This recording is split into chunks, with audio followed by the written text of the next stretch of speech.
E aí, quando você fez na primeira vez, a primeira FIV, a primeira você chegou a engravidar da primeira Sim. transferência e perdeu depois, né? Que a gente Sim. até tava falando isso um pouquinho antes de começar. Sim.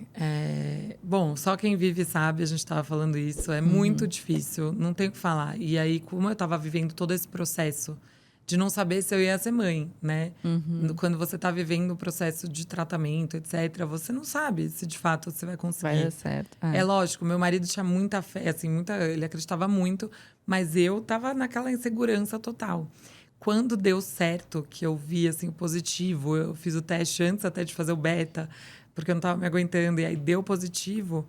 Putz, aquele sonho, você vai pro céu, né? E aí eu fiquei assim muito feliz. E quando você faz tratamento, você descobre muito cedo, você descobre com 4 semanas. Então, eu fiz o primeiro ultrassom de 4 semanas, depois eu fiz com 6.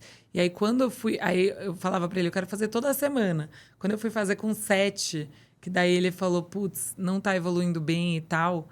Aí eu falei, gente, e eu vi lá que, tipo, ele não cresceu de uma semana para outra. No começo ele cresce muito, né? Então, quando eu vi que ele não tava crescendo, assim, normal, aí eu falei, meu Deus, eu não tô acreditando. Então, você vai do céu pro chão em 3 segundos, assim.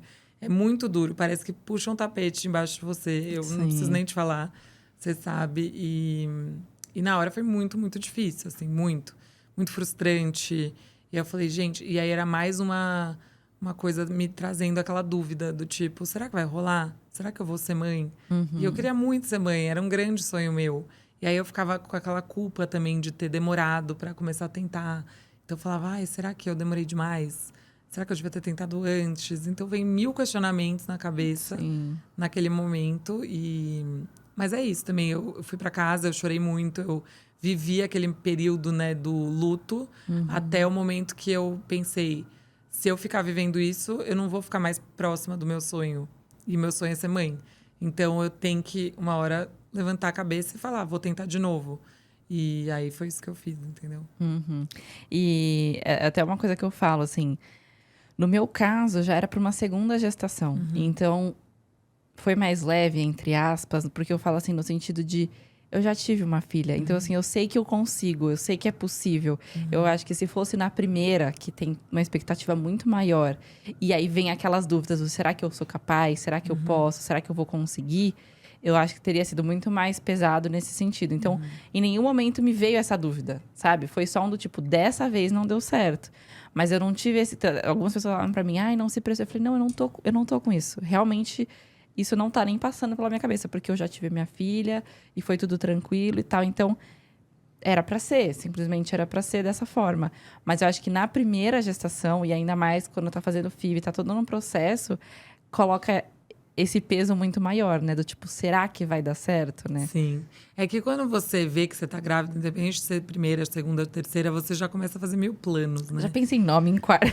Nossa, eu acho que isso é muito, muito frustrante. Eu acho que não tem dor maior ou menor, sabe? Sim, Eu sim. acho que cada um tem sua dor e eu entendo o que você tá falando, eu concordo, É mais assim. uma questão de peso, não, nem de Isso, dor, assim, de é. peso de me culpar ou Isso. de ter um medo do que poderia vir depois. Lógico que sempre vai existir o medo de passar por isso de novo, né? Mas eu não tenho esse medo do tipo, será que eu consigo? Porque eu já tive uma. Lógico que também nada muda de conseguir ou não por já ter tido uma, mas eu acho que o medo Lógico, é muito maior. Lógico, lógico.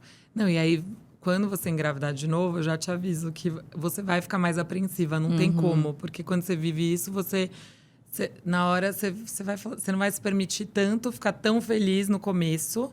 E isso é normal, tá? Porque, assim, eu conversei com muita gente que já passou por isso. E acontece mesmo, assim. Porque a gente começa assim, ai, meu Deus, já aconteceu uma vez, pode acontecer de novo. E aí, é um processo que demora para você aceitar e entender que, não, esse aqui deu certo, tá tudo bem, sabe? Aham. Então, isso é uma coisa que eu já te aviso que acontece mesmo e é normal e nem se culpa por isso. E depois vai ficar tudo bem e você vai ver que você vai conseguir curtir de novo. Mas acho que é diferente, talvez, da sua primeira, que você não tinha vivido isso e aí o medo tão forte não vinha. O medo, ele vem, aí você acaba se cuidando mais também. Então, enfim, não, tem lados positivos em tudo, sabe? Sim. E assim, impressionante que eu vivi a gravidez das meninas, deu tudo certo, etc. E mesmo assim, eu engravidando dessa vez, no começo veio o medo tudo de novo. Então, assim, eu não tirava foto da minha barriga no começo, até fazer os 3 meses. E aí, com 10 semanas, eu tive sangramento nessa gravidez. Nossa. Então, um medo Já veio absurdo. aquele- Aquela coisa que você fala, meu Deus. Mas aí, graças a Deus, não era nada. Tá tudo bem, o bebê tá ótimo, tá aqui. E é isso. Então, só uma dica aí que provavelmente vai acontecer, assim, faz parte, Faz sabe? parte. Lembrando vocês que os episódios saem toda segunda-feira no meu canal do YouTube, Fabi Santina. E temos os cortes também no YouTube, no canal Cortes Vida de Mãe Podcast. E também nas redes sociais, tanto no Insta quanto no TikTok, que é @Vida de Mãe Podcast. Vai lá acompanhar tudo. E tem o meu pessoal, né, Fabi Santina.